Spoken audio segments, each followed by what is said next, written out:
Buenos días. Hoy hablaremos sobre otros sistemas que se pueden utilizar para conseguir estructuras de gran impacto visual y con recursos más económicos en que se pueda trabajar. Una de ellas serían las placas plegadas. Estas son estructuras consistentes con elementos delgados como el hormigón, el acero, la madera, que están conectados rígidamente formando ángulos pronunciados, como puede ser por ejemplo un acordeón, una pirámide o otro, y genera una sección transversal rígida que permite cubrir distancias relativamente gigantescas. Cada una de estas láminas pueden ser de diferentes formas. Puede ser, como lo dije antes, el acordeón, o pueden ser rectangulares, triangulares o trapezoidales. Pueden clasificarse como prismáticas o piramidales, que tienen su comportamiento estructural que se descompone en dos direcciones, una que es la transversal y la otra que es la longitudinal. La transversal, las láminas trabajan como luces derechas apoyadas en las aristas y empotradas elásticamente en las placas adyacentes, en vez que la longitudinal transmite las aristas, se descompone según las direcciones de dos láminas que concurren a la arista, de modo que cada una de ellas queda cargada a su plano, y trabajan como viga, transmitiendo las cargas a los pórticos extremos. Los materiales utilizados para este tipo de placas se pueden usar la madera, el aluminio, el acero o de concreto armado. Esas son las únicas opciones que se establecen. Esto lleva grandes beneficios arquitectónicos. Ya una de esas sería que su construcción es totalmente ecológicamente sostenible, pues una dimensión humana con grandes valores culturales en esas edificaciones son totalmente, digamos, reconocibles. Se hace levantarse como una arquitectura con lugar. El tipo de material es flexible, es fácil de conseguir, posee grandes cualidades acústicas y mucho más. Claros ejemplos es el edificio en la sede Bonifacio, que queda en Barbosa. Muestra un volumen irregular, monolítico, parece transmitir una sensación de movimiento, ya gracias a sus diferentes estructuras geométricas irregular y fragmentada, totalmente irreconocible. Bueno, yo les voy a hablar sobre los cascarones. Un cascarón es una estructura de cubierta ligera que transfiere las cargas a través de las superficies por tensión, compresión y cortante. Esta estructura libera grandes claros y es relativamente delgada. Bueno, las cáscaras surgen a partir de la asociación entre el concreto y el acero, y son estructuras cuyas superficies curvas continuas presentan un espesor muy pequeño, por lo que son muy utilizadas en cubiertas de grandes vanos sin apoyos intermedios. En términos estructurales, las cáscaras de hormigón son eficientes por resistir muy bien los esfuerzos de compresión, absorbiendo pequeños momentos de flexión en puntos específicos de su superficie, principalmente próximos a los apoyos. Ok. Bueno, ahora voy a hablar un poco del origen de las cáscaras. Las actuales cáscaras tienen sus orígenes en las civilizaciones egipcias, asirias y romanas, en las que se levantaban estructuras en arcos y estructuras abovedadas utilizando albañilería de piedra y tipos rudimentarios de concreto como material de construcción, con el material de construcción. Bueno, actualmente se utilizan modernos modelos computacionales como el método de los elementos finitos que auxilian en gran medida el diseño de sus estructuras. Después de algún tiempo, sin avances significativos en los métodos constructivos, las cáscaras evolucionaron enormemente a partir de principios del siglo XX, con el perfeccionamiento del hormigón armado, un material moldeable y muy resistente a la compresión, a la flexión y en cierto modo también a la tracción. Bueno, los precursores de las cáscaras modernas. La introducción de las cáscaras modernas se debe a arquitectos e ingenieros como Eugene Freycinet, Bernardo Lafayette, Pierre-Louis Nervi, Eduardo Tarroja y Félix Candela, entre otros, quienes introdujeron innovadoras teorías de diseño y ejecución de obras, permitiendo la construcción de notables estructuras de doble curvatura, como el paraboloide hiperbólico que cubre el restaurante de la Ciudad de las Artes en Valencia. Las cáscaras como tal consiguen resistir grandes cargas de compresión distribuidas uniformemente sobre su superficie. Sin embargo, debido a su mínimo espesor, tienen poca resistencia a la tracción y como tal no deben recibir cargas concentradas. La carga distribuida superficialmente está representada por el peso propio de la estructura, de los materiales de revestimiento y de la presión del viento. Ok, en resumen se puede decir que una estructura de cáscara es una superficie curva continua donde el espesor es mucho menor que las otras dimensiones. Bueno, el comportamiento estructural se divide en dos, que es la teoría de la membrana y la teoría de la flexión. En la teoría de la membrana podemos ver que se considera la resistencia de la membrana que resulta en solicitudes por fuerzas normales y tensión de corte. Y la teoría de la flexión se consideran las flexiones que resultan de la cáscara curva, solicitudes por momentos, esfuerzos normales, cortante y cizallamiento longitudinal. En los proyectos de cáscara se deben tener una especial atención en las regiones de los apoyos, pues en estas regiones pueden ocurrir solicitudes de flexión significativas. Los cascarones se dividen en dos categorías, que son las de la simple curva y las de doble curvatura. Bueno, las de simple curva, estas son desarrollables, es decir, si las aplastaran, tendrían una forma en un plano, son de una sola curva, son rectos en una sola dirección y curvados en las otras, y se pueden formar doblando una placa plana. Los de doble curvatura, estos no tienen una forma, a su vez se dividen en sinclásticos y anticlásticos, como ya había mencionado anteriormente. Y los de forma sinclástica, los domos, son doblemente curvados y tienen una curvatura similar en cada dirección. Los anticlásticos son doblemente curvados y tienen una curvatura opuesta en cada dirección.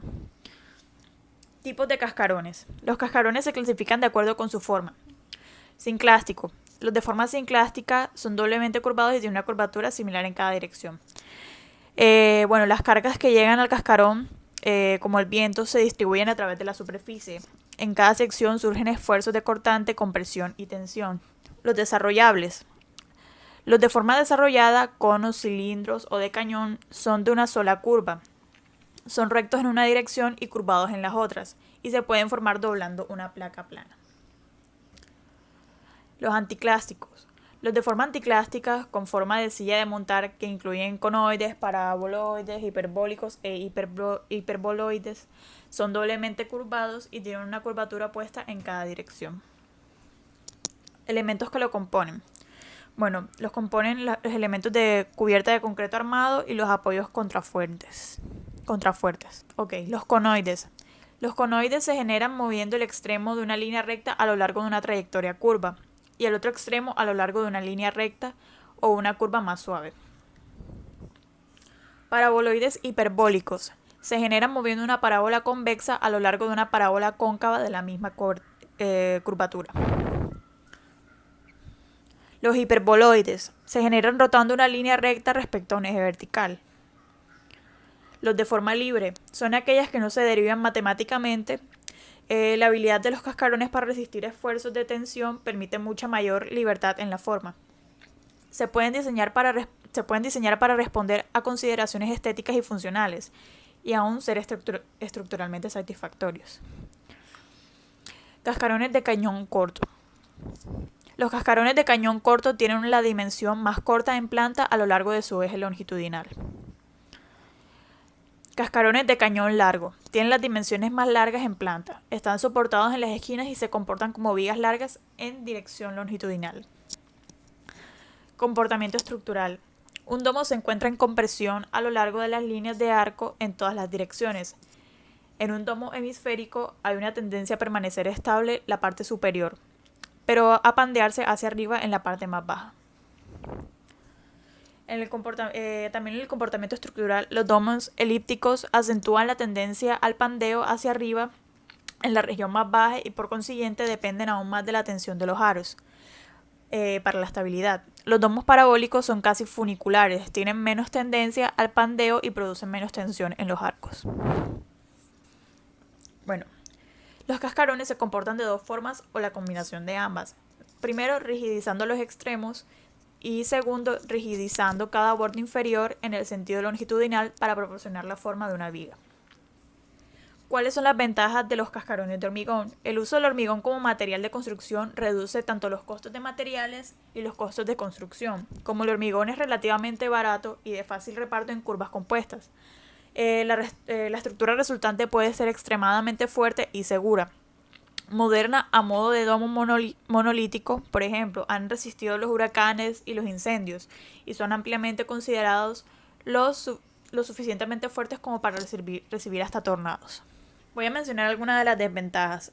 Como el hormigón es un material poroso, las cáscaras de hormigón a menudo tienden a tener problemas de sellado. Si no es tratada, el agua de la lluvia puede filtrarse a través del techo y pues podría filtrarse en el interior del edificio. Por otra parte, la construcción sin costuras de las cúpulas de hormigón impiden que el aire se escape y puede conducir a la acumulación de la condensación en el interior de la concha. Las tejas o sellantes son soluciones comunes al problema de la humedad exterior y los deshumidificadores pueden abordar el problema de la condensación. Buenas tardes, mi nombre es Cristian Bolaño y yo vengo a hablar sobre la velaria. Una velaria, o también conocida como tensoestructura, es una superficie delgada y flexible que soporta las cargas únicamente a través del desarrollo de esfuerzos de tracción. Estas velarias se ven más que todo en cerramientos, en techos, en estructuras suspendidas. También sirven como elementos decorativos y muestran mucho su eficiencia estructural y las formas estéticas que tienen. Estas cuentan con dos tipos de elementos, como lo pueden ser los elementos flexibles y los elementos rígidos. En los elementos flexibles tenemos los cables, la membrana textil y las relingas. Y en los elementos rígidos tenemos los bordes, los puntos de anclaje y el mástil. Hablando sobre la estructura de las velarias, estas trabajan sobre tensión en los cables y compresión en los postes. Tensión siendo la fuerza usada para alar las estructuras modulares. En este caso, la membrana textil se rodea de los cables y estos, a través de los postes, se jalan, pues causando de que éstas tengan sus formas tensas.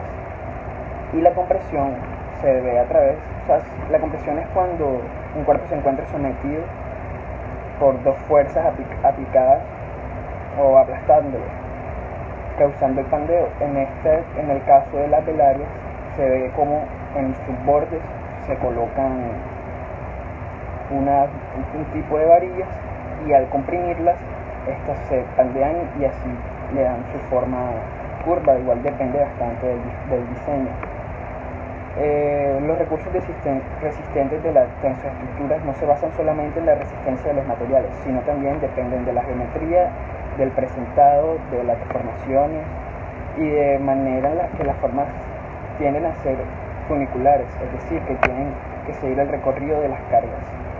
Además, las uniones también tienen que permitir cierto modo de giros o desplazamientos, y no solamente para transmitir cargas, sino también para aplicar y mantener el presentado. La mayoría de las membranas están hechas de fibra de vidrio o de textiles de poliéster, los cuales se refuerzan con sustancias de recubrimiento como el PVC, el teflón o silicona. Esta tela se suministra en rollos de anchos que varían entre 1,20 metros o 2 metros, por lo que tienen que unirse en fragmentos a través de juntas cosidas, pegadas o soldadas. La tela empleada en la velaria es un conjunto de fibras sintéticas hiladas con el objetivo de crear una malla de fibras, la cual es recubierta por una capa prácticamente impermeable. El material de la membrana se refiere a la tela de fibra de poliestireno, PVDF, PVF y PTF.